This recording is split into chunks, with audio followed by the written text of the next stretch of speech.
তো যেমনটা আমি আগের ভিডিওতে বলেছিলাম, আমার ছেলে এখানে জল দেখা মাত্রই ও তো স্নান করতে এতটাই অস্থির হয়ে যাচ্ছিল, বেশ কিছুক্ষণ ওকে আটকে রাখতে পেরেছিলাম, কিন্তু তারপরে আর পারিনি। ওপরে গাড়ি থেকে জামা কাপড় আনার পরে ও তো জলে একদমই ঝাঁপিয়ে পড়ে গেছে।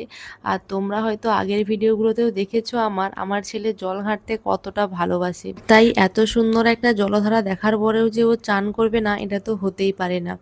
তো দেখো ও তো জল ঘাঁটতে লেগেই পড়েছে, শুয়ে উল্টে পাল্টে, মানে যত রকমভাবে কারসাজি করা যায় সেরকম ও তো খুব মজা করছিল।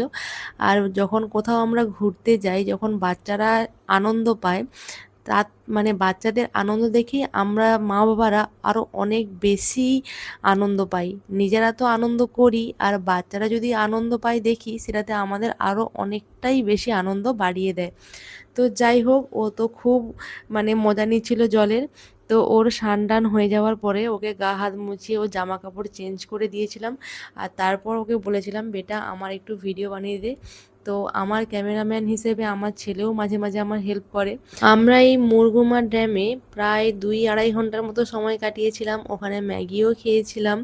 তো বিশেষ কিছু ওখানে সেরকম খাবার পাওয়া যায় না ভ্যারাইটি, তো যেইটুকু পাওয়া গেছিলো সেটাই খেয়েছিলাম। আর ওখানে অনেক আদিবাসী মহিলা ছিল, বাচ্চা ছিল, তাদেরকেও খাইয়েছিলাম। বেশ ভালো একটা সময় কেটেছিল। তো এখান থেকে বেরিয়ে নেক্সট আমরা কোথায় যাচ্ছি সেটা শেয়ার করছি পরবর্তী ভিডিওতে। চল।